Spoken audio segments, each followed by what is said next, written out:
Yeah, you know what it is. Welcome to the best coast. Yo, it's Bronze Age nerd with that collecting elite. Big B McFly, steady bringing the vintage heat. Pull up a seat, we diving in the stacks. Silver to the bronze, got the knowledge on tap. From Kirby's Kings to the mutants, wow. We breaking it down in that laid-back style. So grab your snacks, let the panels unfold. This is comic book chilling with the stories we told. Comic book vibes, we flipping them pages. Legends and lore from all the ages. Golden to the modern, we talk that news. With Big B McFly and the nerd cut loose. Yo, you tune into that Bronze Age flow, where comics live and legends grow. Big B McFly in the cut, let's fly. Best coast, baby, comics are what saved me. Big B, yeah.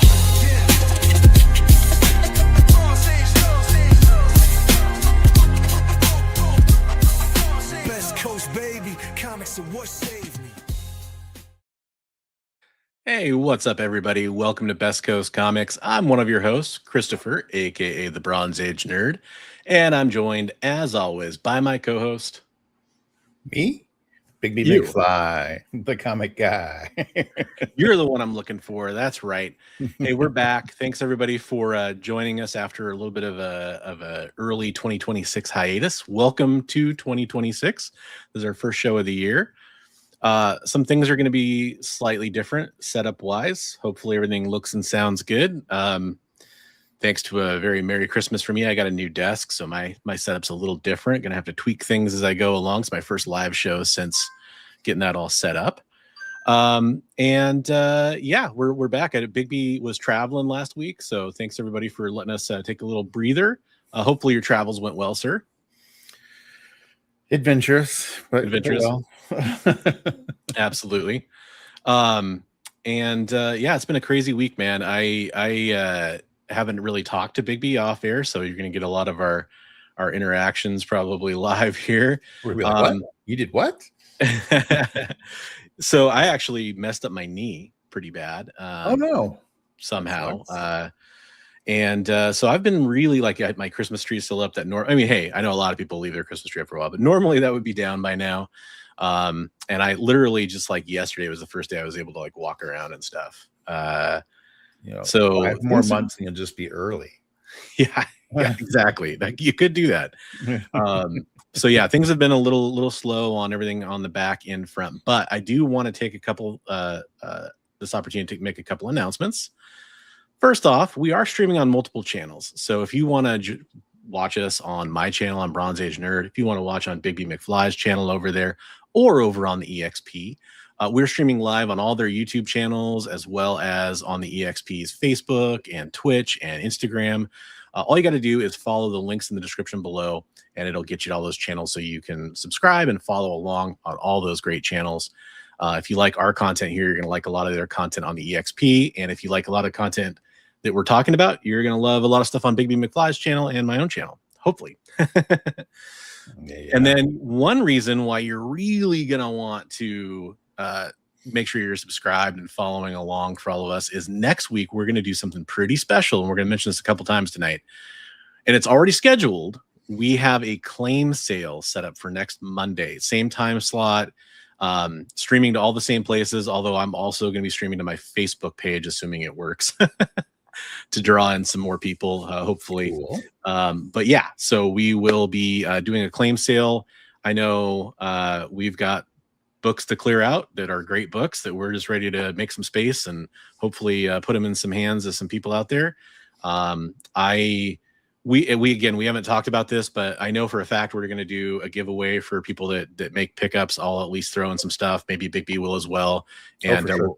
If you claim some stuff, you'll get entered for a chance to do a giveaway. We'll be able to combine shipping because we're pretty close together, all that kind of stuff. So highly recommend following along. Yeah. Next week, 8:00 p.m. Pacific, or 11 if you're on the East Coast. Or if you guys have something specific you're looking for, please drop in a comment or message us on Instagram so we can make sure we pull it and bring it to the sale. Yeah, absolutely. And that said, I want to make sure I go through and say hello to everybody. I know this was from an earlier show over on the EXP, but I do want to welcome Wanda White, was a new member that joined over on the EXP network. Those memberships are awesome. They help support whatever channel you're a member of. And they have some bonuses too, depending on which channel you're part of. But welcome to the EXP team, Wanda. And we got GTK Comic coming in on our channel for that first place gold medal comment. Congratulations. Shigeyuki Kakita joining in, saying, even if I was on Australia's Gold Coast, I would still tune in for the best coast. Thank you so much, Shigeyuki. That's awesome. And then Preston Etheridge, awesome supporter, friend of the channel, valued member of our veteran community, dropped in just to leave his like and said, have a great show, y'all. And in doing so, he gets the venerable Bronze Medal Award. That's awesome. Okay. That's right. Otaku Tour Guide. What's up, Otaku? How you doing? Hey, buddy. Happy New Year to you too. Yep, and that's true. We are streaming on regular landscape formats on YouTube, so you can watch on your TV or whatever, or your phones or whatever. But we are also in vertical formats on all 3 YouTube channels as well. So if you're watching the vertical format and you're joining us, hey, welcome to the show. We appreciate you being here. We talk about comic book news and community art and kind of what's going on with us as collectors too. We control the horizontal. We control the vertical. Oh, man, I missed that. I need to watch more of that. It's been a while. There's some good episodes of that. That's right. Hey, John. What's up, John? How you doing? How you doing? Welcome to the show. Good evening to yourself as well. Will we get one of those fine Bronze Age Nerd stickers? You know what? If you do make a claim, I know I'll have some Bronze Age Nerd stickers. Fresh new the BMF stickers too. So we'll have limited edition. That's awesome. Yeah. Or maybe, hey, I don't know. Maybe it's not limited. Maybe that's going to be in your regular rotation. I don't know. Yeah, I have 3 different ones now. I like building a library of stickers. Yeah, collect them all like they're Pokemon. Those are popular, right? I do Crazy Stuff. Hey, Crazy Stuff, what's up? How you doing? Thanks for joining us. Yeah, he's got the Omnibus Game is Strong. He's also got some nice statues back there. I know there's one that's very nice rogue prized. That's right. That's right. And you got that awesome Danger Girl one back there too. That's killer too. Yeah, she's over there in the corner. Yeah, all the Danger, all the Danger Girls. Yeah. There you go. And what's up, Benjamin? How you doing? Thanks for joining the show. So yeah, normally this is the part of the show where we would talk about that's a great question. So I can speak for myself and say a little bit of a mix of everything. I have some I'll be pulling stuff all this next week. I'm going to try to curate it and try to make it a really tight, instead of just showing a ton of books, I'm going to try to show a really tight collection of stuff. A lot of desirable variant covers and key issues, probably even going back to some Bronze Age stuff in my case. I don't think I'll have a whole lot of silver for sale, but by request, if somebody's like, hey, I'm looking for this, and if I have it, yeah, I'll definitely bring it. I have a pile of Silver Age FF priced already, so I don't know, I'll bring that. Otaku, I know you like you're looking for the Action Comics and Superman stuff. So if you're going to be here, I can make sure to bring that stuff, the Action and the Superman and the older stuff, the copper and bronze, and maybe even a little silver of that. So absolutely. Again, folks, if you are just joining us, feel free to leave a comment down below or in the live chat here with anything that you are looking for, and we'll make sure to try to do our best to bring it if we have it. And as Comic Trope says, please reach out and tell us exactly what you're looking for, so we're not bringing a bunch of stuff that people don't need. Yeah. I try to bring a variety because it's one of those things, until you start doing the sale, you never know what people are really into. Right. That's kind of what I've noticed anyway. Tropes. Yeah. Yo, Joe, how's it going, Chris? Hopefully you're having a good night. And don't sell your silver. It's going to be $400. It's going to $400. That's funny. Silver metal for those that didn't get the joke for a second, like me. And Superman, the older the better. Okay, I will bring older Superman and some nice high grade stuff too. Hey, what's up, man? Long time no see. XSSFD Lieutenant, making me work my tongue muscle tonight to get that whole name in there. Glad you could join us. We appreciate it. We were just mentioning to everybody, it's kind of last time I'll mention it for a little bit. We will be doing a live claim sale next week. We haven't done one of those in a while, so we're going to bring a lot of great stuff. Yeah, definitely come in and check that out if you're looking for some books, and we'll have some good deals and some, nice runs and all kinds of fun stuff. So this is our first show of 2026. We kind of had talked a little bit in our last show of 2025 about maybe kind of discussing what we're looking forward to in 2026 as comic collectors, or for ourselves and YouTube and all that kind of stuff if need be. Again, Big B and I have like barely talked at all through text message or whatever this week. Yeah, I've been like, hi, love you, buddy. We usually talk a lot more, and we don't always get a chance to talk that often, but this has been one of the least talkative weeks. So have you had a chance to think about any of that kind of stuff for 2026, or are you kind of just hanging on by the seat? Yeah, I'm really kind of just a little bit. I've got some generalized goals. A lot of it is comic related, but not necessarily getting books, but more like doing my art and stuff. So yeah.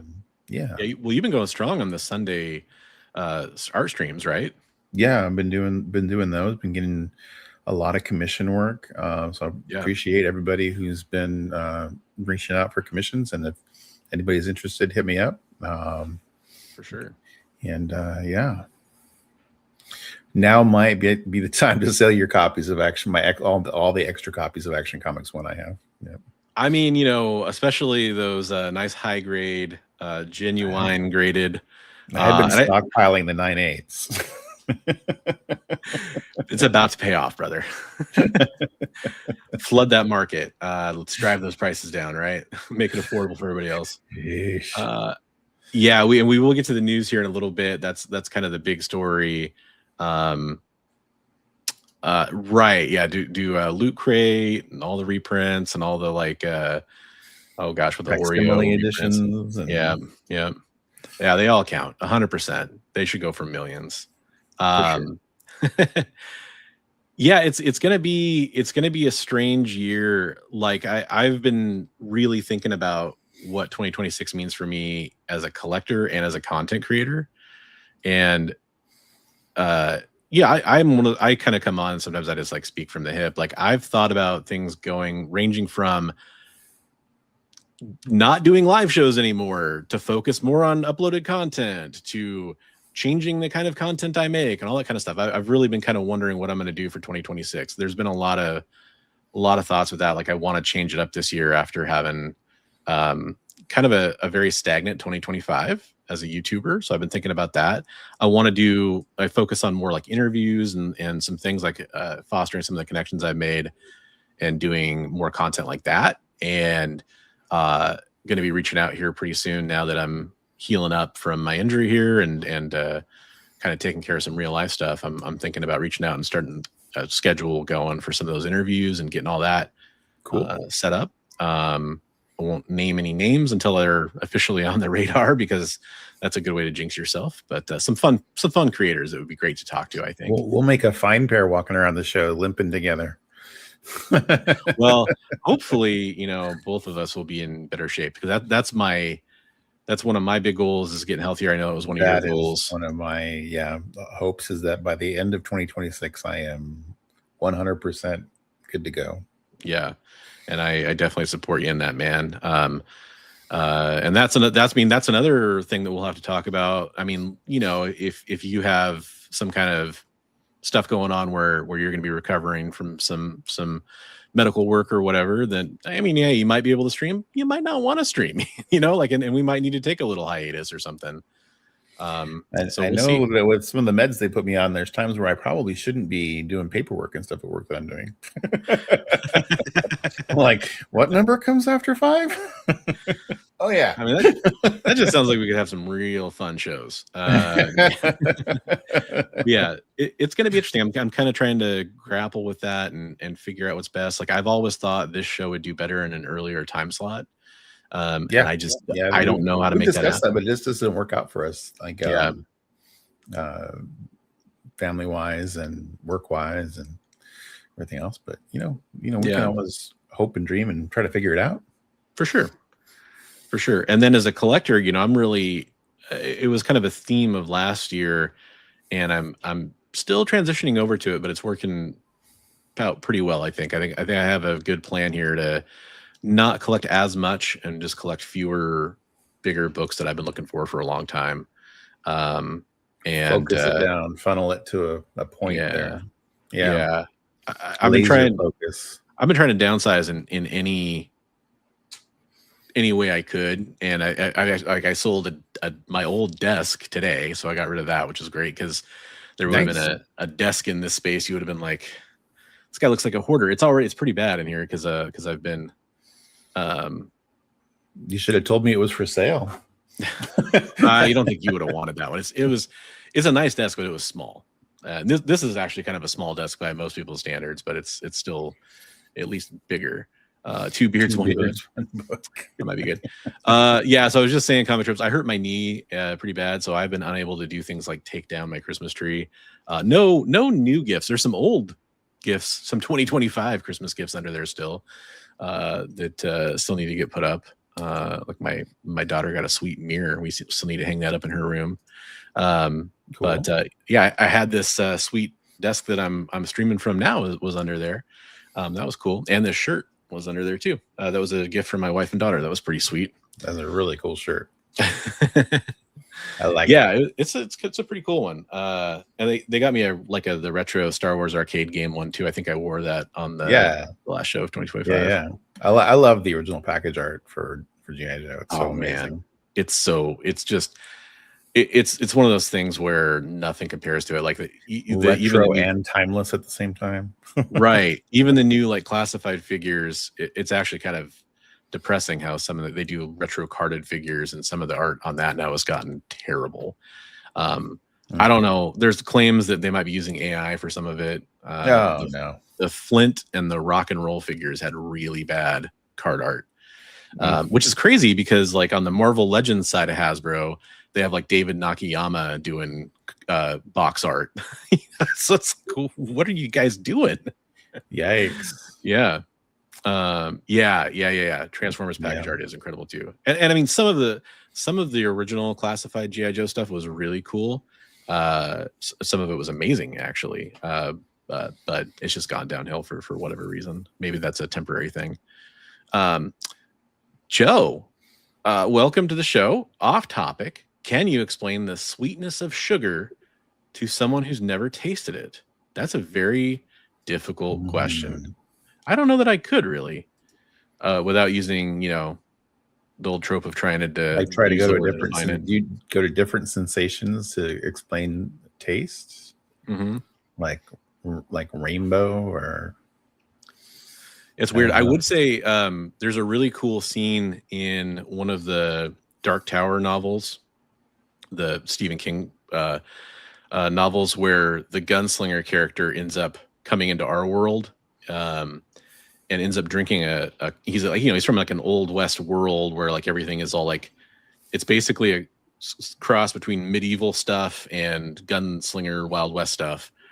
And he drinks a Coke. He's really hurt. He takes like Tylenol or ibuprofen or something, and he drinks a Coke. And drinking the Coke, he was just like, the way that Stephen King describes a character drinking something like sweet soda to who's never had it before was a really good description. I would maybe go back and read that. And I think they did that scene in the movie too. Did they? He was like just shocked. He was like, "How is it you live in a world of such wonders?" Yeah, with the pain relievers and the Coke. Yeah. That is interesting. That movie, I have forgotten a lot of it. I did watch it. It was decent. It was decently done. I mean, if you didn't know how good the books were, I mean, I just wish they would have spread it out a lot more. That's all. It's one of those things you could tell the studio just like pushed it out basically. They're like, we got this license and let's cram it all into one movie. Hey, what's up, Mr. Nope? How are you doing? Oh my gosh. Did you change your logo? Am I just now noticing that it's like a TMNT with your name in it there? That's a new logo. Yeah, that's definitely a new That's logo. Awesome. I like that. Thanks for coming into the show. Yep, Coke, absolutely. Jay, our producer, aka Hydra Asylum Comics, says Mike Flanagan's trying to get an Amazon Prime series with movie tie-ins done, and that's the way to do it. I think I've been kind of cautiously optimistic about that project. Yeah, absolutely, Joe. Hope that helps. Thanks for coming in and bringing us the questions. Yeah, Sarsaparilla. That's funny. I've been watching season 2 of Fallout, and no spoilers or anything like that, but let's just say Sarsaparilla makes an appearance. If you're familiar with the games, that shouldn't be a surprise. Season 2 has been pretty good. See, again, no spoilers, but I think season 2 has been a little felt a little inconsistent to me, like a little disconnected. Well, yeah, it's not as good as season 1, but it's still been enjoyable. It says Weird Dopes podcast. Nope. Okay. I just thought it would have said Teenage Mutant Nope, which would have been pretty cool, but I like that. No, I can see that now. It's just the Weird Dopes is so tiny. It's especially when I've got like 8 other windows open and I'm trying to stream. Right. Everything looks really small, guys. Sorry. So that's awesome. Yeah, so 2026. I mean, that's kind of the idea. I will be going to Emerald City Comic Con. I'm not going to be at Fan Expo Portland. I know somebody's probably going to ask eventually. I know that's going on, I think, like this weekend, I want to say. Is that this weekend, really? I think so. If not this weekend, soon, because I know one of the organizers I follow is heading to Portland now, or heading to Denver and then Portland or something like that, I think is what they said. I need to ask somebody that we know if they're going to be there then. Yeah. But I haven't yet made it to any of the fan expos. There was the one year I was supposed to go, and the whole ice storm around here happened, and I was like, I'm not driving down there just to. Right. I guess it was like an empty show too, because no one can make it. I know we have kind of some open doorways to us too, where we might be able to attend some other events too. So that's cool. So we'll see how that. We'll explore those options as they come.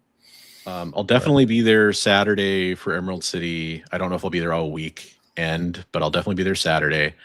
When is Emerald coming up?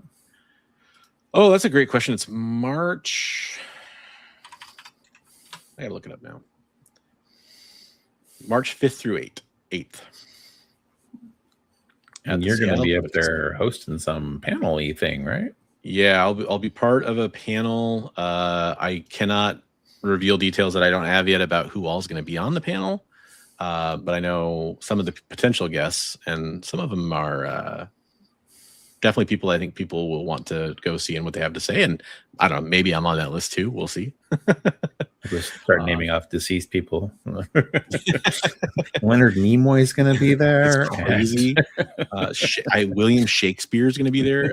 Right. Ask him some questions. And then that's how Braun's hurt his knee tropes. Yeah. Obviously. Man, you sent me a reel today of somebody who does they're like a mocap fight choreographer. Yeah, they're cool. They do poses for art too. Yeah. That was sweet. Speaking of dance fighting, we all know it's going to be how to style a manly beard panel. True. I think as far as I know, so far I'm the only bearded person on the panel. So maybe they brought me there for some bearded representation. That's it. That could be it. That's it. Wario, 100%. You have found the dorks. Go grab Waluigi and all the Waz. Get in here. Yeah, well, I mean, it'll just be the ghost of Macbeth. I mean, that's the only. It's just him and William Shakespeare. Nice try, Johnny. Good one on there for the trolling. We have a resident troll already who does a really good job, though. So I guess we should probably talk about some of the big news that happened, huh? Yeah, news is important, but we should change into our news. Yeah, we do have to change. You're right. We gotta get very briefly into our news attire before tackling this hard-hitting nerd news.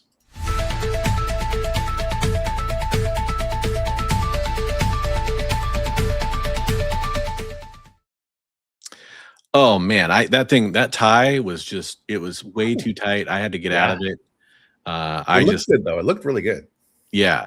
I mean, we both look styling. And like way more fit. It was crazy. The suit will do that for you. It's a nice suit. So this article is courtesy of icv2.com, written or posted at least by Milton. I'm gonna go with Greep. But this is, everywhere. Plenty of news sources for this one. If you guys want to pick a different source, you're more than welcome to. Did you buy another one, Bronze? I was my 8.5 was getting lonely, and I was like, I better Get to upgrade, fill out the collection. I want to try to do one at each grade level. No, I'm broke, but not because I bought this. Action Comics #1. I don't know, must be some indie book or something. Sold for $15 million. Damn. Chump change. Yeah, it chump change. So it is the highest known graded copy of it. That's a really weird way to word that. The highest grade copy known, I guess that works, of Action Comics 1, sold for $15 million, blowing away the previous record price for a comic, which was under $10 million. The price for a CGC copy, 9.0 copy, was set in a private sale to a collector, negotiated on behalf of the anonymous owner of Metropolis Collectibles Comic Connect of New York. The company announced the last reported sale on this, I think that's supposed to say, on this particular copy of Action Comics #1 was in 2011, when they sold it at auction on behalf of Nicolas Cage, little guy who was supposed to play Superman. I shouldn't say little guy, a little known actor who was supposed to play Superman and kind of sort of did eventually. But that sold for $2.16 million. So that's, like almost a 7x return there on a long enough timeline. But that was a copy that was stolen from Cage in 2000 and not recovered until 2011, when it was found in the contents of a storage locker, sold at auction, and returned to Cage. That's nuts. And then, so the previous high record for a comic was also a CGC 9.0. It was also a Superman book. It was Superman #1. And that sold recently at Heritage Auction for $9.12 million. Just about a month ago. So that's just crazy. That Superman 1 is all reprint stories. Yeah. Yep. The only thing new on it is the cover. It's crazy. That's a great question. Chris asked, did the guy who stole this from Nicolas Cage ever get caught? I'd love to know the answer for that. If anybody is willing to do a quick Google search on the side and just, tell you what, you just throw the answer in the chat and we'll just assume it's right no matter what you say. That's a good way to get engagement, right? Right. Yeah. There we go. As XSSD says here, 15 only because it was in a Nick Cage book in the backstory. I bet you it really helped. I think that was definitely a part of it. No, I did not. That's great. That's great. Happy Monday, hey, Awesome Sauce. What's up? How you doing, man? Yeah, it's nuts. I mean, okay, they were never caught, apparently. I trust your Google food. He carried it around in his front seat of his car, didn't he? Is that where I heard? Oh, yeah, I heard it was. Well, I heard it got stolen from his home, but he did, for a long time, drive around with that in the passenger seat of his car. I never, ever will victim blame, because I believe in the whole, like, there's I guess a philosophical, not a hypothesis, but a prompt or whatever. If a kid leaves his bike or her bike in their front yard and somebody steals it, is it their fault because they left it in the front yard, or is it the thief's blame? Is the blame on the thief because they stole it? And I've always been a believer that it's the thief who's at fault. I mean, yes, you should lock up your stuff if you don't want it stolen, but at the same time, it's not your fault that somebody stole it. But I still wouldn't leave any comic worth anywhere near that amount in my car at all. I mean, if you take something like that to like the nth degree, like someone who gets killed and didn't lock their front door, like, you're not going to blame them for getting killed. Yeah. Yeah. Okay. So the comic was stolen from Cage's Los Angeles home in 2000 during a party. Gotcha. Interesting. Okay. Hey, what's up, Middle Elf? There's a podcast called Stealing Superman. Okay. And also shout out to William Gordon, praise Claremont X-Men. Hey, we are both huge fans of Claremont X-Men. Absolutely. Yeah. As we talked about on the show several times. So 100%, I'll agree with you on that. WB exec. Okay. Oh, there's the Stealing Superman podcast. They were just talking about that. That sounds interesting. I'd have to check that out.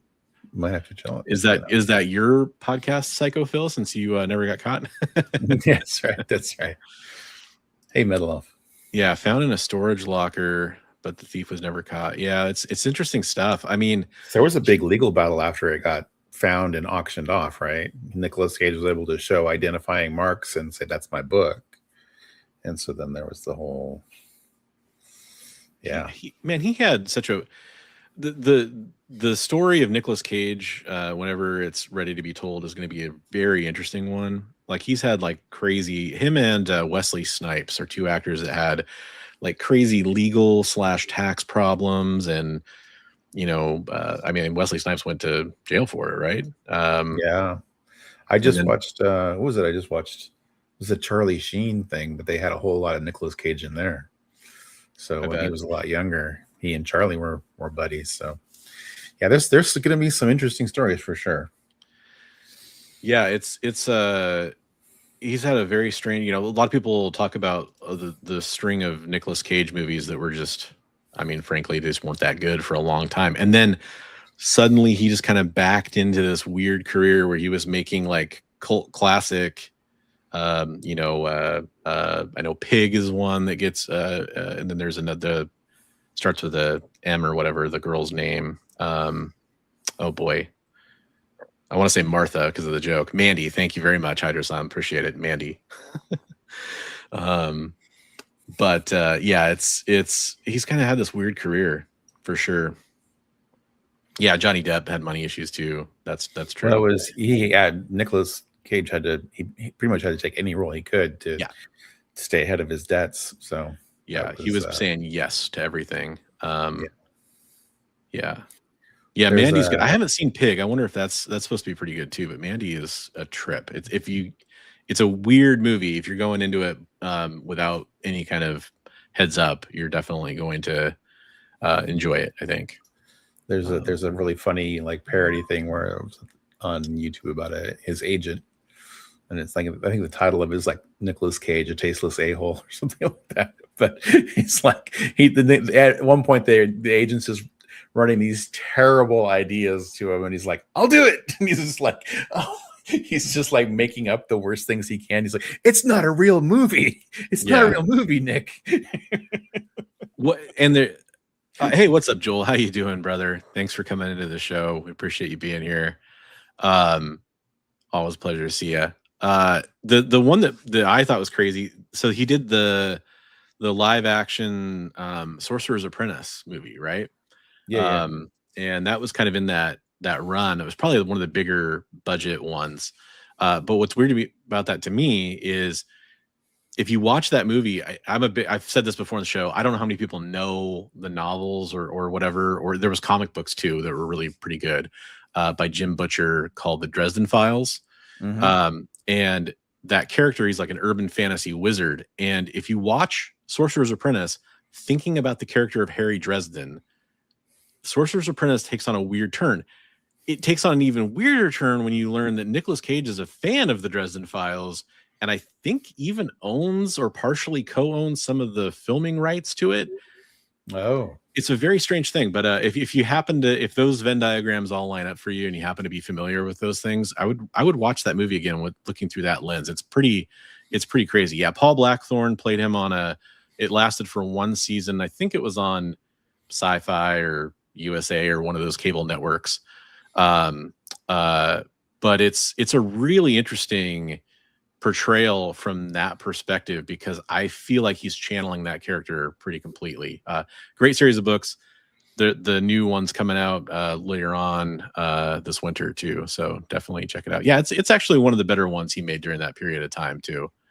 Yeah, it's cool pretty stuff. crazy that he's Francis Ford Coppola's nephew. Yeah. And well, he took his name from Luke Cage, right? Right. Yeah. Yeah. And he even it's also kind of cool. He changed his name because he didn't want to be seen as like a Nepo, Hollywood hire kind of a thing. Right. Wanted to make his own mark, which is cool.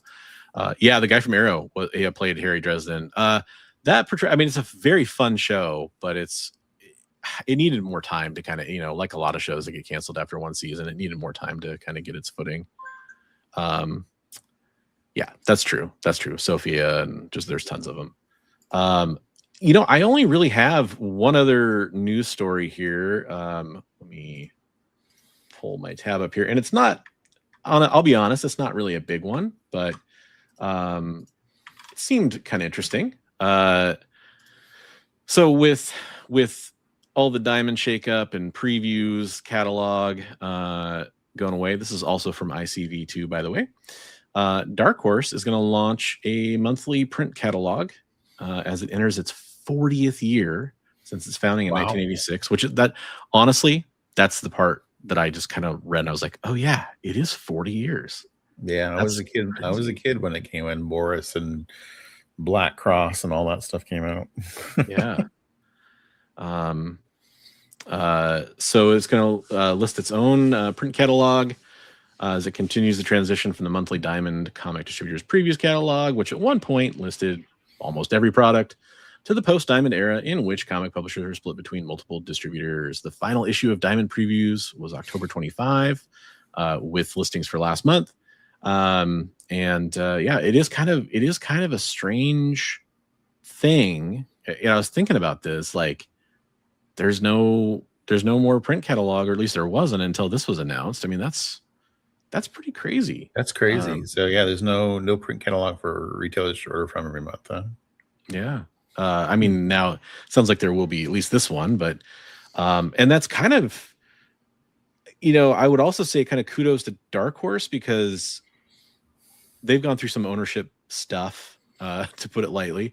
And I'm actually kind of happy to see them endeavoring to do something like this, because hopefully it means they're continuing to stay committed to comic releases. Because part of my concern and a lot of people's concern is when they were acquired by, I forget the name of the group that acquired them. They're a video game company mostly. A lot of people thought they were acquiring Dark Horse just to primarily get the IPs for things like video game and movie production, which I think still has some potential to be true, and that's not necessarily a bad thing. But I'm glad to see that they seem to be committing to comic books still. That's nothing but good. Yeah, they've got such a large evergreen catalog of stuff that they can do in graphic novels and stuff that like they could stay afloat indefinitely just on stuff that they've already put out. Definitely, and I'd say that's. At least in my experience, that's been a big part of their business anyway. Uber super deluxe editions of, limited Hellboy or all that kind of stuff. Yeah. The Goon. So, hey, Chris, so is that Jason Schwartzman? Is he part of the family? And then Shire? Is that a typo? Shire. Like for some reason, my mind wants to correct that to like Shia LaBeouf, but I don't. This could be some classic Chris trolling here. And then any thoughts on My Dear Wife, Will You Be My Lover? Interesting. I have not heard about that. It's been a weird week for me, so I'm out of it. I will Google it just because you say it's safe. This is how crazy I am. It's their okay. So I see a Talia Shire. Okay, ooh. Not sure. I'm not familiar with Talia Shire. Okay, I found a Kotaku article that might attack the thrust of what Chris is talking about here. It looks like. So you let me know if I'm going down the right path here, Chris. But this is an article from Kotaku. One of the best-selling manga in Japan right now was made by AI. My Dear Wife, Will You Be My Lover is a big hit on the country's biggest digital ebook store. This is courtesy of Zach Schweisen. So we're less than a week into 2026, and it's already shaping up to be a horrible year. Here's more evidence of that. An AI-generated manga is topping the charts over in Japan. It was reported by Automaton. It's a 4-volume manga. That's an auto-translated title. It's currently the top seller in Comic CMOA's young adult category. The storefront describes itself as the largest ebook shop in the country. The new manga was created by Mamaya and published by Studio Zune, and tells the tale of a middle-aged husband and his wife who are struggling to rekindle their sexual desires for each other. See if there's... So it's not a secret, this is a manga that relies on AI-generated artwork, yet that hasn't stopped the romantic comic from topping the charts. That's interesting. So it's not... So it does say this work AI written though, or is it just images? Well, I'm just trying to get to the point of like, even though it says this work was created using AI generated images, I wonder how well that's advertised really to the final purchaser, you know? Right. That doesn't stop the romantic comic from topping the charts. Reports that many user reviews are calling the manga boring, with overly wordy dialogue, bad artwork, and copy-pasted characters. The only standout moments involve the characters having sex, but some complain that this happens too rarely in the series. I bet you they're complaining about that. Yeah. This might explain its low rating of 3.1 stars. Okay. Apparently out of 5. There are pages on Bleeding Cool, says Chris. Okay, I tend to avoid most articles if there's other alternatives, but I will check it out. Are they safe for work pages? Chris, that's the I get. I'll preview it, but be like, "Oops, canceled." Yeah, that's interesting. He says Japan is so against tracing. I was surprised they were okay with an AI comic. Yeah, and that's where and I don't know if anybody has the answer to this, in chat or whatever, because this is the first time I'm hearing about it. But I wonder if it's, even if it's disclosed, I wonder if it's, actually obvious. Chris says no nudity. It's sexy, but no nudity. Okay. So, and I trust you, Chris, but I'm just going to double check so we don't get any of our affiliates in trouble here. The last page is definitely spicy. No, so here's the Bleeding Cool site article about it, and then there's that cover, and then here's some of the pages. Actually, I'm curious if they mention if it's written and drawn by AI prompts. Chris said just the images, but okay. It's funny that the dialogue gets called out in the reviews is really one of the main things too. So here's some examples. Definitely. I don't read a lot of manga, but to me it looks pretty repetitive and bland in terms of the layout here. Like, I mean, just the shots of this person are very, I don't know. There's nothing exciting going on there. You can make that criticism of a lot of artists too. Adam, I absolutely understand that feedback. If I was only streaming on my channel, I'd have a different point of view, but I stream on a couple other channels too, so I have to kind of respect their wishes. Okay, so there's some giant manga boob grabbing. Okay, there's some weird There's some weird stuff here, and I'm gonna avoid the last page, even though it's still technically probably safe for work. But okay, we got a tiger all of a sudden. That's cool. I don't know. That's the page I'm gonna avoid. That's the whoa. I mean, she's covering everything, but so from what I understand, just lots of fan service, which I don't necessarily have a problem with. But the information that I get is that it's apparently the artwork only that's AI generated. It's just such a weird. This is something I've always said. I'm not necessarily against AI as long as it's, AI generated use in comics, to be specific, as long as it's clearly labeled as such and clearly advertised to the buyers. To the I don't know. And even like I feel like this, that it, I don't know, what it pulls from, and not giving credit to who it's pulling from. And that's the other part of that coin, is like, there's ways to generate AI imagery based on, let's say you're an artist. You can generate AI images only off your own work. That's possible. I have very little confidence that most examples we've ever seen where it's creeped into comic books are that type of AI generation. Even if it was, I still want it fully disclosed by the artist or the publisher on the comic book, because otherwise you were infringing upon the work of other creators without any kind of sourcing that's who you drew your image generation from. And people always bring up the swiping or homage, whatever you want to call it, example, but that's different. That's different. That is a very well-known practice where somebody is, they're lovingly, theoretically, copying a work to make it their own, and sometimes changing the character or changing the background or changing whatever elements of that show of appreciation. That, and they should be attributing it. And you're not trying to take credit for that concept. Yeah. And so, but at the same time, like, I think I'm naive if I sit here and say AI isn't going to have any use and isn't going to ever be accepted in any medium. Like, there are potential uses for it. I don't think the ones that we're seeing, like I said earlier, the ones that we're seeing creep into the industry now are the good uses of it, if there is such a thing. Who was it? I just saw something where they said, was it one of the Marvel execs?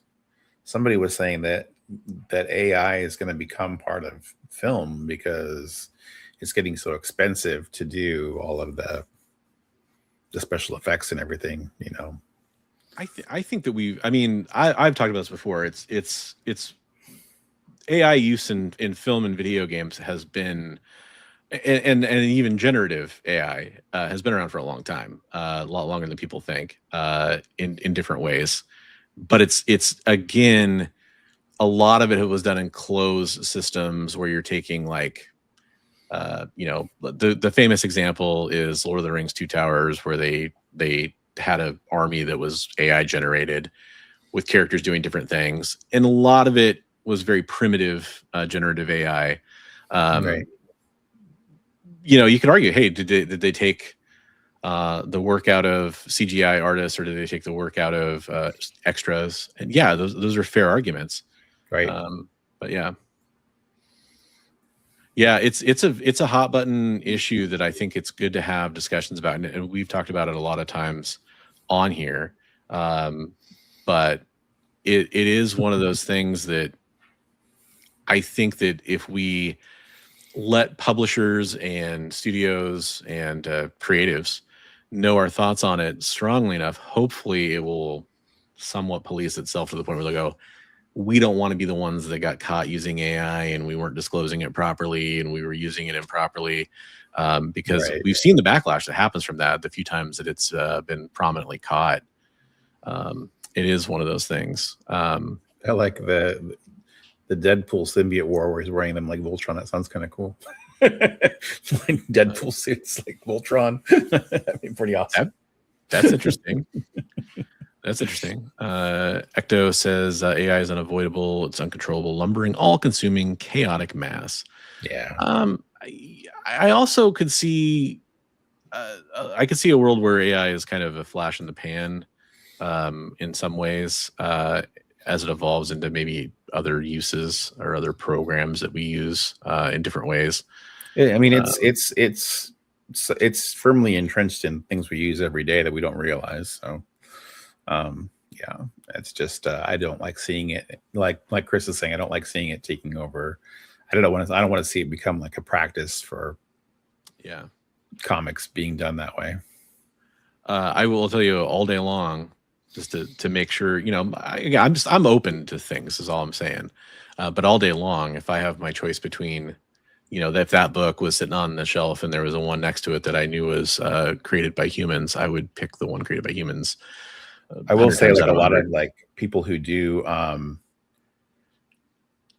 almost exclusively digital art, kudos to them for showing themselves doing like painting and stuff lately. Who was it? It was I think Travis Comics Limited was telling me he just saw Wheeljack do some paintings, and he was just like, oh my god.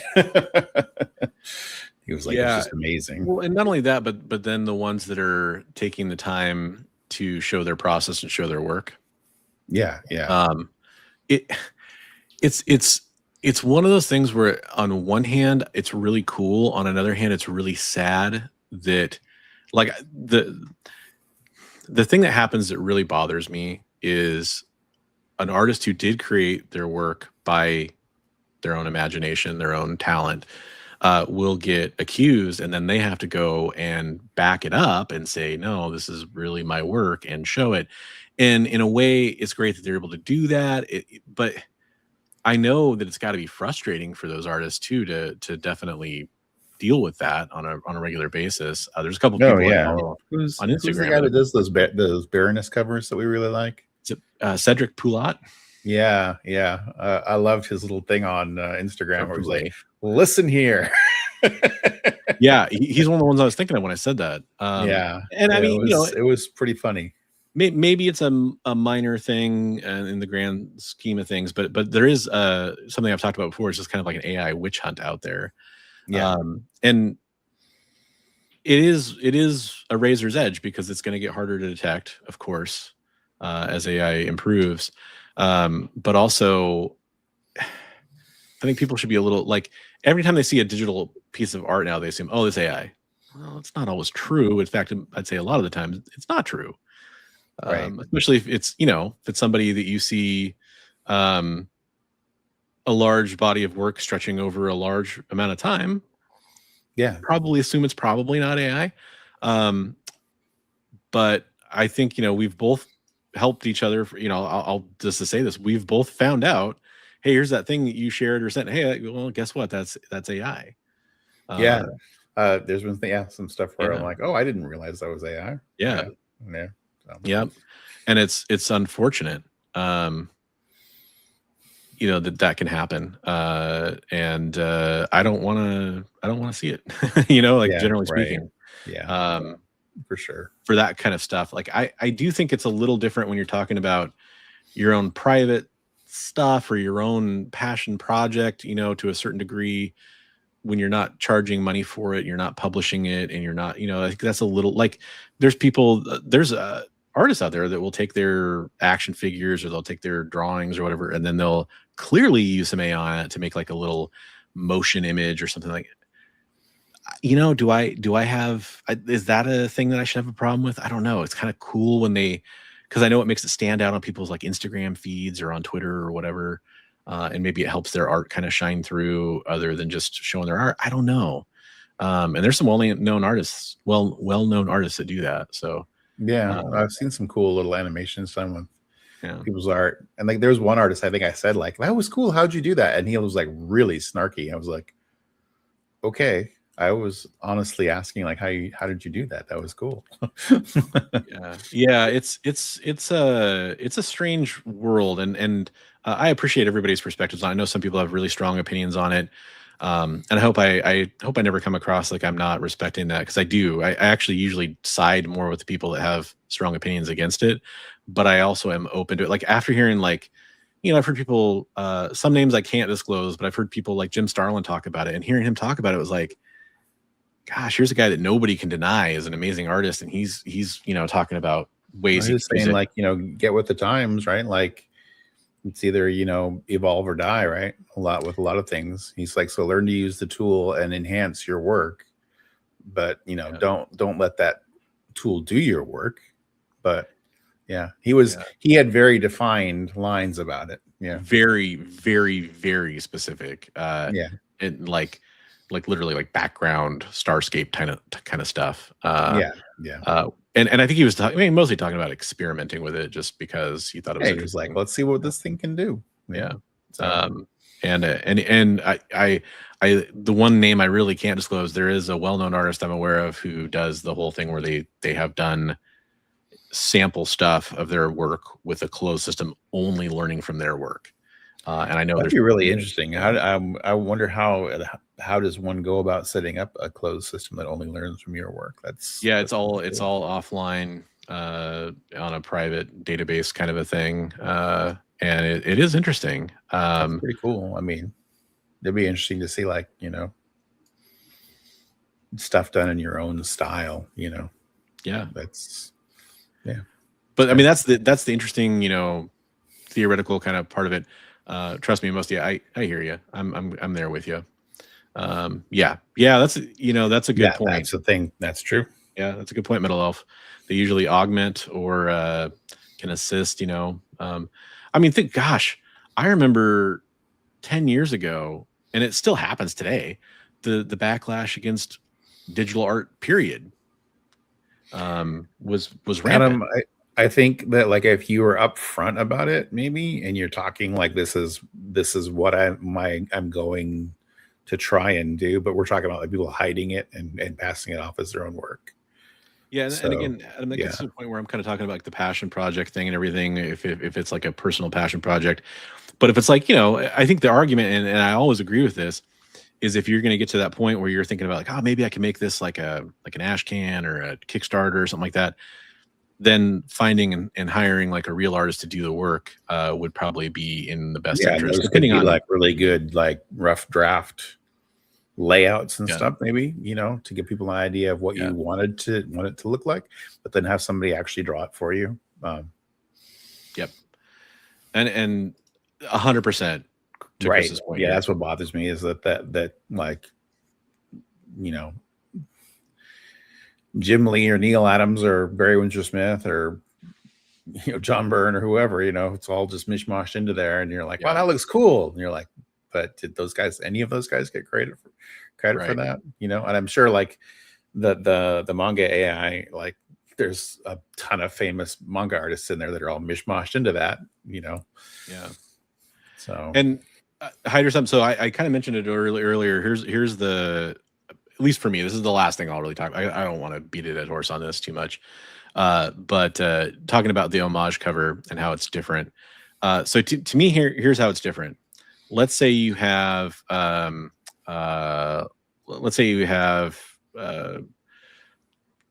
Knock, and he wants to homage Spider-Man 1 from McFarlane and do that famous, pose or whatever. And he's going to do it with Deadpool or something. I don't know, making up a scenario here. Yeah. Well, first of all, when we get that end result from an artist like that, even if it was an amateur work by somebody else, we're probably going to be like, oh, that's the Spider-Man 1 McFarlane cover that he's doing that character in. Most artists, in most cases I've seen, the vast majority are going to, put after McFarlane or make some kind of clear reference to the fact that it is referencing that artist's work. I usually do that unless I'm like, this is so clearly an homage. But I should, I do agree. You should say after so and so, and I think it's a little different if you're talking about, like, a cover or something that's like, it's a work that a company asked for and said, hey, I want this done. We're going to publish this on a comic book cover, versus like commission at a con or commission on. Right. I think there's a difference there if it's going to be used for publication purposes. I think it's important. But so okay, let's take the AI generative example. Let's say first of all, does any creative work whatsoever go into the making of that art? Because if you're just typing in prompts until you get what you want, I don't view that as a creative effort. If you are then taking any of the large learning model AIs out there and using them to generate that art, what is it drawing from? Is it taking thousands of images from everybody from Brett Booth to Todd McFarlane to Jim Lee? Is it taking manga artists? Is it taking other AI generated images and Art Germ and all these other different digital artists? And is it mashing up their style and then transposing it over like what a cosplayer did from, Comic-Con or something like that? And then how do we know what it spits out and what it's used to create that image? That's the huge difference to me, is that I think we attribution discussed piece. that like a while ago. Like if they actually paid royalties to the people that they were using pieces of their skill, then maybe it might be viewed a little differently. But yeah, and that's why, and this is to me exactly where I get to when I say that to me there is a gray area that I don't know the answer to. I haven't fully explored it in my own head.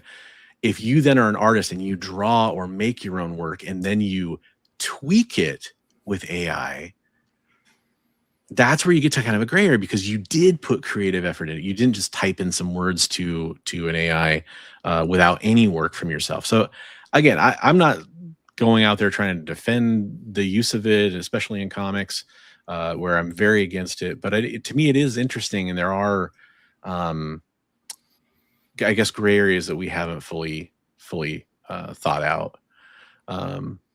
McFarlane even put After McFarlane on the Spawn cover homage to Spider-Man 300, which that is great. I've been known to do a little role playing there. Yeah, I'll get that one. I just wanted to close out to Jay. I know it was a great little kind of discussion prompt for us to kind of hopefully pretty much close out that conversation for tonight, at least.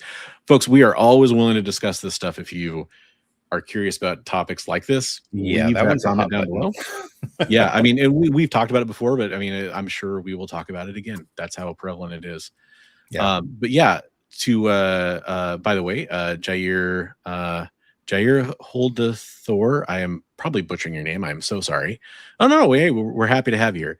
But yeah, you do some role playing with a superhero. I do with right? SideQuest Comics. So if you check out SideQuest Comics, we do a monthly. We didn't do one in December, but we do a monthly Marvel role playing game with original characters. So I play Hellspark, granddaughter of Hela, a badass baseball bat wielding sorceress. So there you go.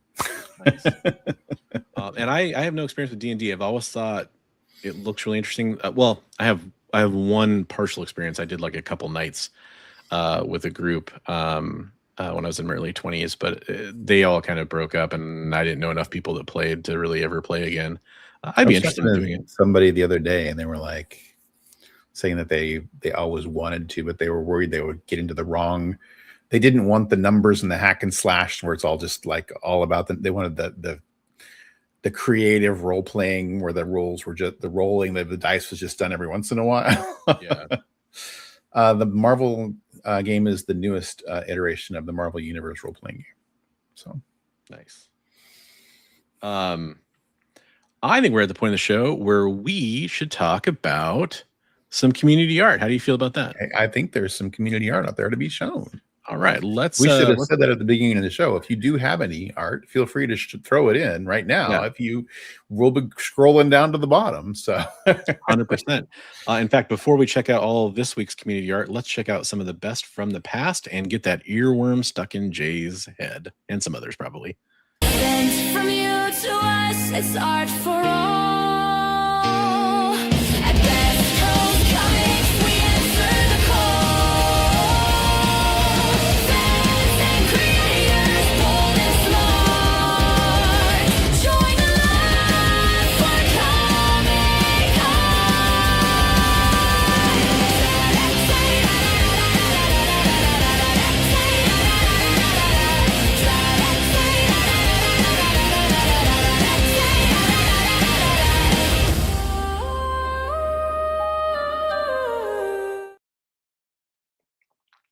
So that is some of the wonderful community art we've had shared with us. Hey, full disclosure, that song, even though the lyrics were written mostly by me, the song is actually AI generated. So there you go. I'm not going to be a hypocrite. There's your disclosure. Because I, oddly enough, don't sound like that when I sing. I thought that was totally you. Nope, unfortunately, I'm not quite that good. But hey, all the art you saw is 100% created by the wonderful humans that are part of our community, including this week's roundup, which we got quite a bit of fun stuff to show here. I'm going to go a little quickly on Erwin's here because he's got a lot of posts here. That's great. We love to see that. But we want to get to some of the artists too. This is some fantastic Batman Beyond. Yeah, some gesture work there on the Batman. Yeah. It's nice. I like it. I like Batman Beyond. Little Godzilla. This is sketchbook because you can see Batman Beyond down there. Okay. Yep. Cool. And you got some. Love it. You got a little Wolverine there on the side and some different stuff there. Sweet. Yeah. Very cool. Very cool. Little Punisher there. So it looks like he was doing the sketchbook and then kind of colored in and inked in over some of the sketchbook stuff. That's cool. Yeah. Very cool. Show you some of the roughs here. And I know we showed this Nemesis or whatever from Resident Evil. I know we showed that before too. Right. There we go. Love it. There we go. And then there's kind of the page before he went back over it. Looks like I didn't think he good stuff. Yeah, he didn't leave a message about that, but I think that is kind of what happened. Then we had Headless Hammerhead here. He's doing spell cards for a Mesoamerican Lovecraftian campaign. I love the black and white there with the heavy blacks around it. It's so cool. I love it. Yeah. But speaking of D&D, I wanted to make sure I mentioned that. This is Sanguine Desire, done with watercolor, graphite, ink, marker, acrylic, and you see, is that gouache? Is that how you pronounce that? Gouache. Gouache. Thank you very much. On canvas board. So there's very good job, Headless. Love it. Very good. Loving all the card art stuff you've been sharing. Hey, Joel's doing some art too. He's making cookies. Oh, there we go. Yeah. That's my favorite kind of art is art you can eat. Culinary arts. Nice. We got some more from Erwin. Boy, and there we go. Perfect. After Wilfredo Torres. There we go. Torres. Very nice. So there you go. Some attribution right there. We love to see it. Love that brushwork. That's nice. Yeah. Very nice. Okay, cool. A little Love and Rocketsy look in there. Is that Love and Okay, I don't know if it is or not, but it just kind of has that look. Okay. Nice. Yeah. And this is the cool, if folks, any of you can go post the stuff over on my Discord server. There is a link in the description below for that. If you want to go post some of your work in progress, see nothing but love here. Everybody's being positive. Here's some more of that Mesoamerican Lovecraftian D&D campaign stuff. Hammerhead. Nice stuff. That's cool. That's really cool. Like the very vampire teeth. Nice. Nice. Killing it. That's gonna be a really interesting campaign. Got a couple more from Erwin here. I got Chun-Li. That's great. Nice. Yeah. And then Harley. Nice. Seen some love there. And then Batman. That's a cool Batman. Very cool. Yeah. Some Sam Keith vibes there. Yep. For sure. Little Frank Miller, little Sam Keith. Yeah. This is the front cover that he did for The Angriest Warrior, Crooked Crucible. So very cool. Don't want anybody to think you have to be somebody who's actively working in comics to post here. You don't have to be. Oh, it's nice though. Hey, Big this guy, he's not working in comics. Well, but you have had some stuff published, right? Kind of back in a magazine, right? Yeah. Which people have sought out based on that. I know that. Surfer I'm working on for somebody. That's cool. Nice work there, man. Like the pose. And then I love this one even more. There we go. Finally finished with that one. Yeah, Jack of Hearts. Man, that guy's costume is insane. A lot of detail. You zoom in on that detail. It's like, oh my god. Yeah, absolutely. I love your explosion. What's the word? Like vanishing point, kind of. Yeah. Oh, the little swoop out. Yeah. Yeah. That's cool. That was fun. Nice. So that was there's our buddy doing more of his animated style. I have the Wayback Machine set for December 10th, 1962. When Sherman gets home from show rehearsal, I will give him $1.05 to buy 10 Tales of Suspense comic books. We will sell them and make a profit of $8,399,998.95. The 9/8 condition comics will be Sherman's nest egg. I would have taught him lessons on economics and inflation. I'm a stinking rich genius dog. Love it. That's great. I love the story there and everything. Yes, yeah, that was Jack of Hearts, Jack of Joel. Hearts. Yep. Oh, Roscoe. Roscoe, Ghost Rider. That's so cool. Speaking of Nick Cage, we got a Ghost Rider himself. He comes up Yeah, in the Roscoe, show. so good. That's so great. So good. Oh, Roscoe. I love it. I'm impressed. This is our friend Trav or Comics Limited, as you see him when he pops up on YouTube. Right. He has a YouTube channel of his own, of course. The commission there he's doing. Yeah. Yeah. Is that final now?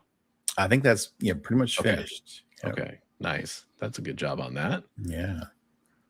Right on. And then a little gift for somebody, a little art card. Yeah. Yeah, he's been trying to do more of the cards recently. I think that's cool. Yeah. A little that is his art setup, I guess. Yeah. Don't know if he meant to put that in there. There's I think just kind of showing a little bit of the scene. I like that. I like to see people's spaces they stream in and the spaces they do their art in. I think that's kind of cool. And then here's Edward Lilly with some Cyclops action. Yeah, I was trying to find out some info about that, but somebody else already found out info about that. Oh, were you? Yeah, no. So I didn't know. So he finished it or not finished it. He got more work done, I think, yesterday on your guys' stream, right? Yeah. I don't know if he's going to add the red in there for the beam or not, cool. But I know he's got a couple more. He said he's got a couple more days worth of work. He's going to kind of finish it up over the next couple of days. There's some detail in it. I love the Cyclops. In fact, I love it so much I bought it. Yeah, I was trying to find out info for you, and he's like, "No, it's already gone." I messaged him because I'd replied to his story on Instagram, and just told me he was doing great work on it. And I wouldn't normally ask people this, but I was just like, "Hey, any chance you're gonna sell that?" He's like, "Well, actually, yeah, I probably am." So we talked about it. He shouted it out on the stream while we were drawing. He's like, "Oh, nice! Anybody wants it? It's for sale." So yeah. Right on. I was so busy yesterday with family. I need to get tuned into one of your guys' shows one of these Sundays. But we got another artist on there too. So yeah, it's getting bigger. Nice. Speaking of that Sunday art stream that you guys are doing, I know you might want to head over. We talked about Yevgeny Sokolov and his art. I know he's doing a giveaway over on his Instagram for an absolute Batman piece and some prints and some other stuff too. But if you want to go get a chance to win some of the art we've shown off here from Yevgeny, who does great work too, amazing work. Definitely go check that out. Stunning work. This is not the piece, but just here's an example of like some of his art for people. It's actually a different absolute pencils. Yeah, the one he's given away is a finished piece. But yeah. So really cool stuff. So yeah, for sure, if you're interested in that, go check out our friend over there. I should not my friend, but your friend over there. Hey, everybody's friend.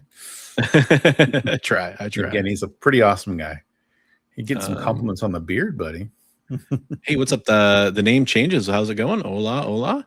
I appreciate it. Thank you very much. Thank you. Jay and Miles Explain the X-Men podcast had the writer of the new Cyclops book on the show. That's awesome. Yeah, I tried to reach out to him. He's on X, Twitter, whatever I don't know what to call it these days. And then there's like a new messaging protocol thing where like people have to opt into it. I don't know if he did that, so I don't know if he even saw my message, but I really wanted to talk to him about that because I'm just such a giant Cyclops fan. But I'm eagerly awaiting that book. Unfortunately, I think today was final order cutoff for issue 1. But yeah. I've heard it's got really good reviews actually. All the Energon stuff, right? Bad, good. So like so bad that it's good. So bad that it's good, or so good that it's not. No, it has to be the first one. I have not read too far into the new Skybound series. That's like its own Energon issue in that one. I need to read more of it. I've been reading more of like Transformers and Void Rivals and all that stuff. The stuff by Larry Hama that he's finishing up here is still, if you've liked any of the stuff he's been doing over the last, I'd say, 10 years, you'll like what he's doing over there.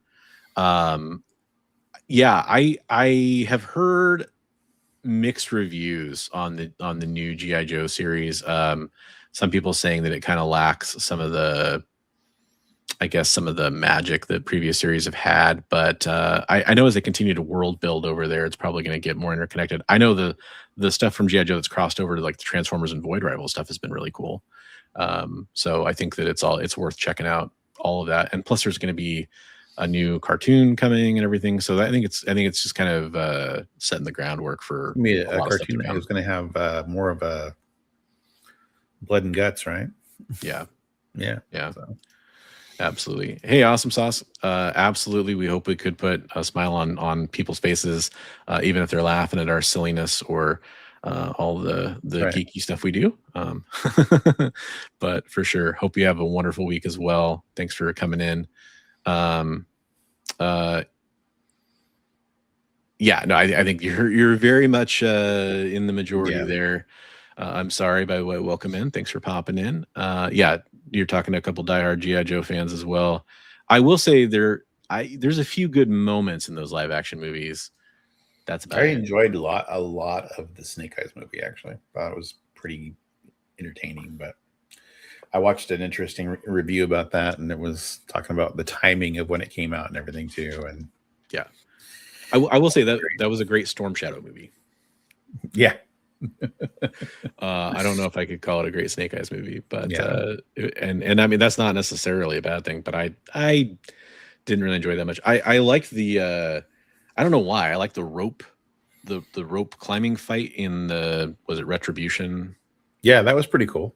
But yeah. No, I can't say we have.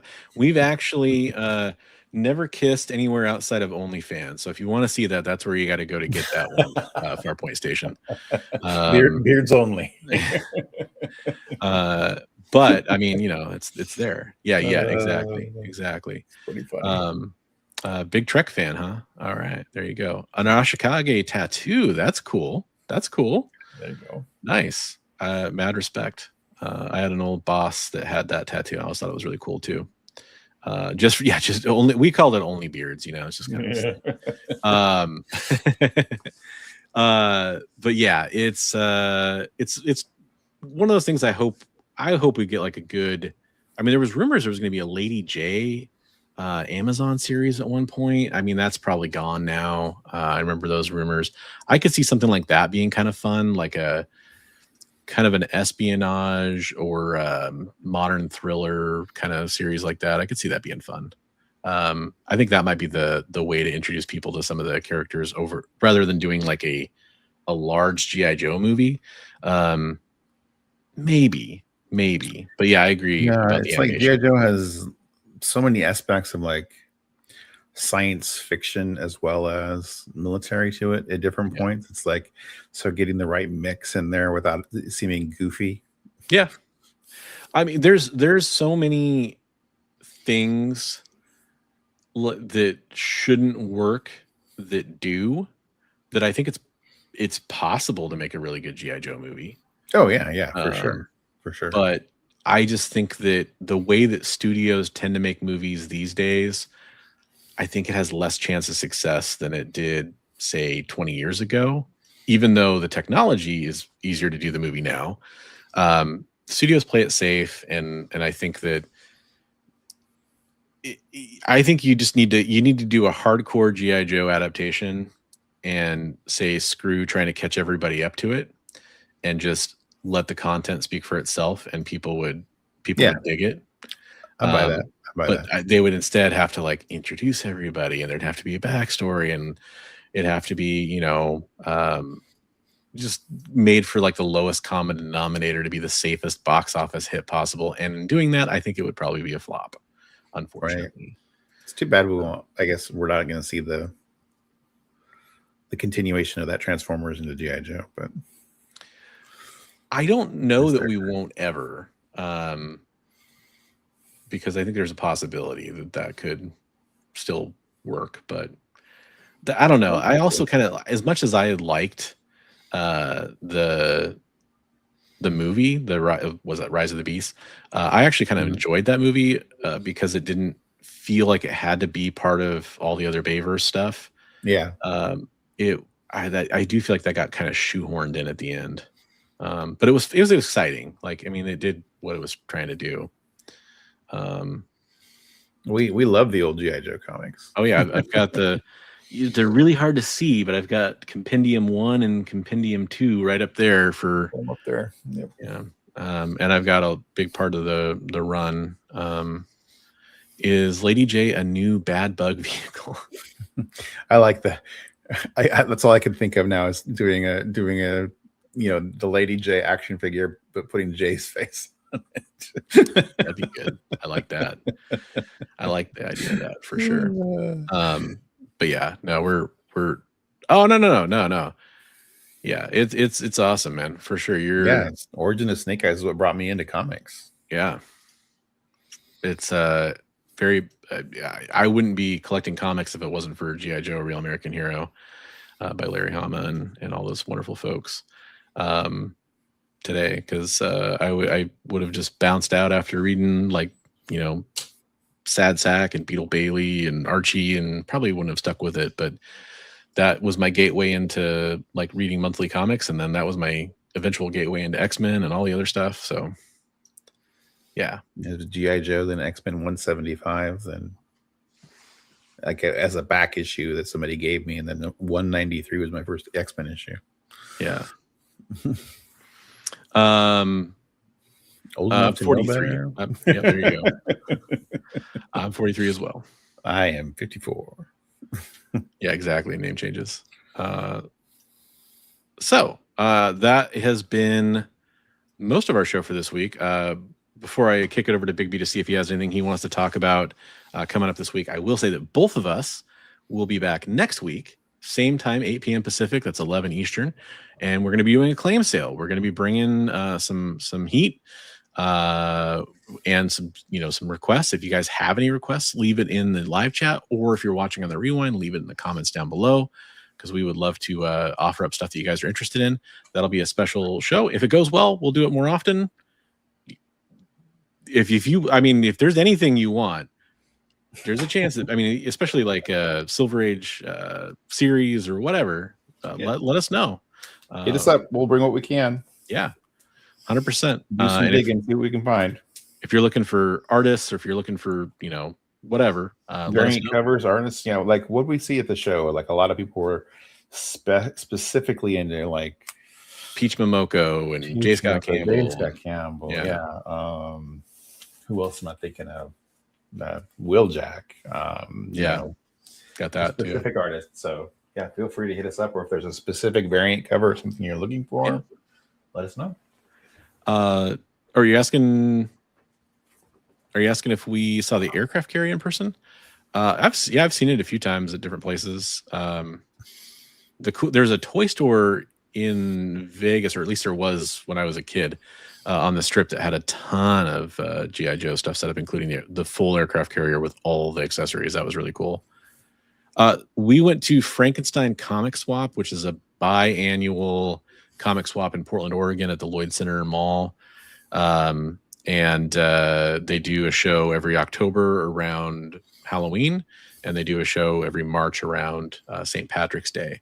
And so we did our first co-table there last time, did really well.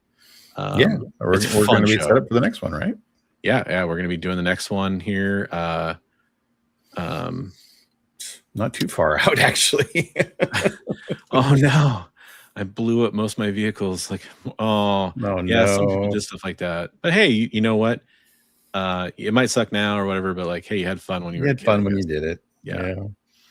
I had a buddy who had the aircraft carrier. We get to play with it. I was stupid spoiled. I was an only child, and I loved G.I. Joe, and my dad would bring me comics, and that's how I got into comics. And I had way too many of the toys, but I didn't. I had a lot of the big play sets, but not that one. I was born in '82, so I hit a lot of the stuff a little bit. Like I had the Mobile Command Center and the General, and the like 1990, 1989 headquarters, whatever it was. A lot of the big play sets. I was stupid spoiled. But I didn't have a flag, and I missed out on like the Tomahawk and the Killer Whale. I love the whale. It's such a great toy. Yeah. I did get a Rattler because I found one in a garage sale that was in great shape when I was still a kid. Rattler And I is still have it. awesome. What's the water moccasin? I love a lot of the boats. I have a picture of me with a water moccasin. I think it was my cousin's or something like that when I'm a very young kid, and I didn't have one, so I think it's my cousin's or something. But that's one of the first pictures I had of me with a G.I. Joe anything, because I had the shark with torpedo, and then for some reason that happened. Yes, exactly. Yeah, we did mention that at the beginning of the show, Joel. That's right. And for sure, that I'm looking forward to that. We'll have some more details on that soon. Back when I only had some stubble. Boats in the tub for the win. Zartan, some of it. Yeah, we love Zartan too. Zartan. Yep. Got my my first appearance as Zartan signed by Larry Hama not that long ago. Yeah. Love that. And personalized to me. That was just kind of fun too. All right, so that's the show. Did you have anything you wanted to plug coming up this week, Big B? Just our Sunday art stream. Tune in every Sunday, 5 Pacific, for live art with a whole group of talented artists, and never boring. Always fun to watch. Yeah, I mean, there's for like an hour and a half, and then we all go our separate ways and draw some more after we turn off the cameras. There's some amazing artists on that stream. I mean, geez, I will now own pieces from 2 of you guys, and I'm hoping to collect more, like they're infinity gems. So I'm a fan. And I've never even watched the show as much as I want to. I need to get on there. Sundays are just I need to get a scan of that piece of mine that you have. That if you have a scanner, Phoenix. I can lend it to you. I don't have one, but I can, anything you need, I'm more than happy to lend it back to you. Well, thanks. Sorry for you. I'm glad you found us. Yeah, absolutely. Yeah. Hopefully we this whole vertical stream thing does bring in some new faces, and we're happy to see y'all.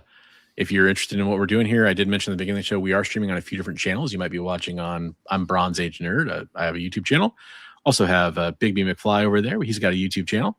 And we're streaming over on the EXP. They have tons of comic book related claim sales, news shows. To me, the premiere show on their streaming network is Original Art Experience, which takes place Fridays with Nick Barucci from Dynamite Comics and Dynamic Forces. And I know, like last week, they did Mark Bagley. They had like a showcase of Mark Bagley stuff. So a lot of great stuff. I'll recommend checking out their channel. All the links for those channels are down in the description below if you want to sub up to any of us. Hey, that's awesome. We appreciate it. That's a good way to find new content. Did you drop the link for the art chat? Chris, he's saying he's working on a Charles Bronson portrait. So you mean for the Discord server? For the Discord server, yeah. It's in the description, but I can drop a fresh link if people don't want to dig for it. Give me 2 seconds and I'll get that up for us. So there's a Discord server where you can share your art, Chris, if you're interested, and we share art every week from channel members or not channel, just anybody. You don't have to be a member, but viewers and friends of the channel. So there's the link right there, and you can see all the art that we've shown for quite a long time in there. And a lot of other stuff like comic book discussion and news. In fact, if you see us talking about news on this show, it's because it's been posted in the news channel there by us, and you guys are more than welcome to do the same stuff there too. And it's where you'll get updates about our charity work that we do for veterans and all that stuff too. Nice. Yeah, you should. You should, Chris. Please do. And join us next Monday. That'd be awesome. Yeah, pick up some good books from us, and we'll can't wait to see how that goes, because we'll be happy to make that a regular thing if people are into it. Thanks everybody for being here. We'll see all of you next week, hopefully. And if you enjoy the show, don't forget, you can check out more of our content on all 3 of those channels. Links are in the description below. We'll see you next week. Have a good night and a safe week, everybody.